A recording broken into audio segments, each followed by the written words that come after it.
আমরা মেয়েরা কেমন জানেন, নিজের সুখগুলি বিসর্জন দিয়ে স্বামীকে সবার কাছে বড় করে রাখি, কিন্তু দিন শেষে আমাদের চেহারা নষ্ট হইলে বা পুরনো হয়ে গেলে স্বামীর অবহেলা দিন দিন বেড়ে যায়। স্বামী পরক্রিয়া করে, এমনকি তাদের অন্য সবার বউকে ভালো লাগে, অন্যের বউয়ের প্রশংসা করে।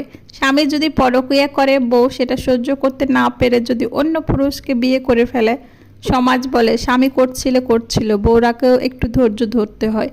বউরাও যদি এরকম অন্যায় করে, সংসার কি টিকানো যাবে? সংসার করতে হলে অনেক কিছু করতে হবে। কিন্তু যদি আত্মহত্যা করে, তখন কিন্তু আমাদের সমাজের লোক খুশি হয়, ভালো বলে, তখন মেয়েটা শুধুমাত্র সুনাম হয়, তার আগে কখনো সুনাম হয় না। একটা মেয়ে যদি আত্মহত্যা করে বা মারা যায় কোনো বিষ টিস খেয়ে, তাহলেই একটা মেয়ের সুনাম হয়। আমরা মেয়েরা কেমন জানেন, নিজের সুখগুলি বিসর্জন দিয়ে স্বামীকে সবার কাছে বড় করে রাখি, কিন্তু দিন শেষে আমাদের চেহারা নষ্ট হইলে বা পুরনো হয়ে গেলে স্বামীর অবহেলা দিন দিন বেড়ে যায়।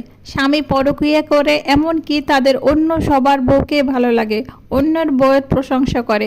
স্বামী যদি পরক্রিয়া করে, বউ সেটা সহ্য করতে না পেরে যদি অন্য পুরুষকে বিয়ে করে ফেলে, সমাজ বলে স্বামী করছিল, বউরাকেও একটু ধৈর্য ধরতে হয়। বউরাও যদি এরকম অন্যায় করে, সংসার কি টিকানো যাবে? সংসার করতে হলে অনেক কিছু করতে হবে। কিন্তু যদি আত্মহত্যা করে, তখন কিন্তু আমাদের সমাজের লোক খুশি হয়, ভালো বলে, তখন মেয়েটা শুধুমাত্র সুনাম হয়, তার আগে কখনো সুনাম হয় না। একটা মেয়ে যদি আত্মহত্যা করে বা মারা যায় কোনো বিষ টিস খেয়ে, তাহলেই একটা মেয়ের সুনাম হয়।